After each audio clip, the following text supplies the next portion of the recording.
This is Optimal Finance Daily, episode 2434. Why You Should Stop Donating Your Stuff and Do This First by Anthony Ongaro of BreakTheTwitch.com. And I'm your host and personal finance enthusiast, Diana Merriam. Welcome back to a bonus Sunday episode. I do this once a week so we can hear a little more content to optimize our lives. An extra episode from one of our other shows where we read articles to you. Today, I'm sharing one from Optimal Living Daily. If you enjoy it, you can follow or subscribe in your favorite podcast app for daily episodes. So with that, here's Justin from Optimal Living Daily as we optimize your life. Why You Should Stop Donating Your Stuff and Do This First by Anthony Ongaro of BreakTheTwitch.com. Thanks to the minimalism movement sweeping the globe, many of us are getting rid of tons of stuff. In fact, donation centers are receiving more clothing and goods right now than ever before. And while that might seem like a good thing, it's actually a problem. It's a big enough problem that what we need is for people to stop donating. It's great to thoughtfully donate items in good condition based on what organizations can actually resell or use. But many centers are so overrun with stuff that realistically no one wants. They simply don't have the manpower to process through everything, and many items end up in the landfill. Here are the reasons why you should stop donating as a default. Number one, regain monetary value.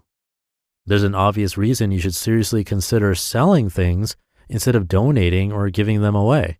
Money, of course. It's very likely that you spent money on the things you own, so why not recapture some of that value in the process of letting go? This can be especially helpful if you went through a heavy consumerist phase or are trying to pay down debt. While it can be a lot of work selling off each item, getting some of the money back is positive, and there are even more benefits to selling, as you'll see in a minute. Number two, sustainable lifestyle change takes time and effort, and that's why it works. Truly shifting your lifestyle from a consumer-based to a more creator-based approach takes time and effort. It's not something that happens overnight. If you bear the pain of going through and dealing with each item, you are more likely to change as a person and evolve through the decluttering process.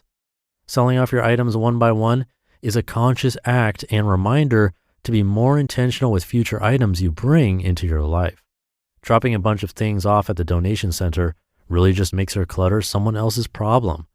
Julie Kern, Season 2 podcast guest and advocate for conscious consumption, shares the importance of being a responsible owner of the full product life cycle from beginning to end.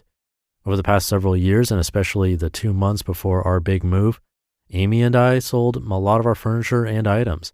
Individually dealing with the items worth selling definitely helped reinforce more intentional buying behavior going forward. Number three, if you can't sell it, neither can someone else.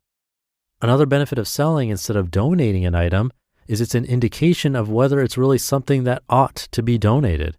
If no one wants to buy it from you, what are the chances that someone else will be able to sell it, including the donation center? There are certain exceptions though, depending on where you live and local organizations around you. This is where doing some research and thoughtfully donating can be very beneficial. Animal shelters will often gladly take clean, used towels and blankets, among other household things.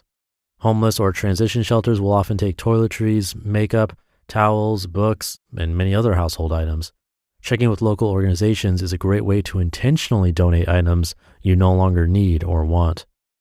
Number four, paying increases perceived value and product life cycle.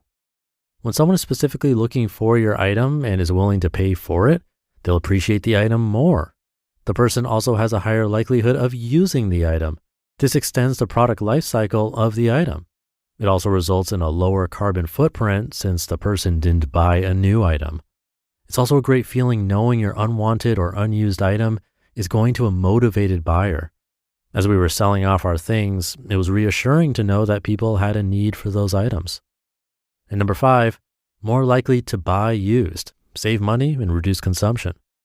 Another reason to stop donating is you're more aware of how much value is lost once an item is no longer new. You start realizing the value of buying used. The most sustainable item is the one that already exists. Not only is it much more environmentally friendly, but many used items are also just as good, if not better, than new.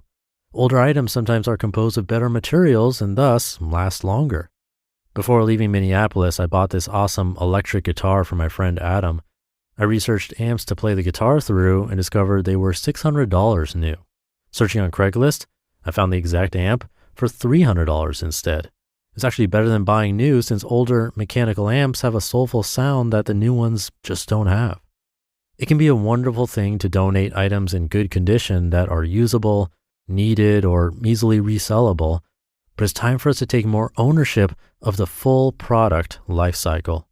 Simply collecting items and donating them just transfers the problem from your home to another location. For the record, I think donating usable, practical things or giving things to people that need them is wonderful.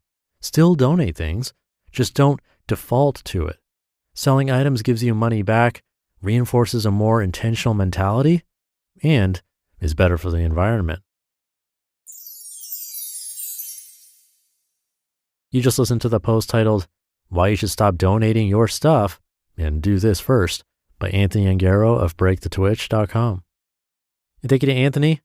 Fair point here. When I first saw this article, I thought the main message was going to be, if you're going to end up giving it away in the not too distant future, maybe don't buy it in the first place. But it ended up being an article about selling instead, which again, I think is a fair point considering the product life cycle. And he's not saying that donating is bad necessarily, just that maybe there's another option to consider here. So do consider it. Have a great morning, afternoon, or evening whenever you're listening to this, and I'll see you tomorrow where optimal life awaits.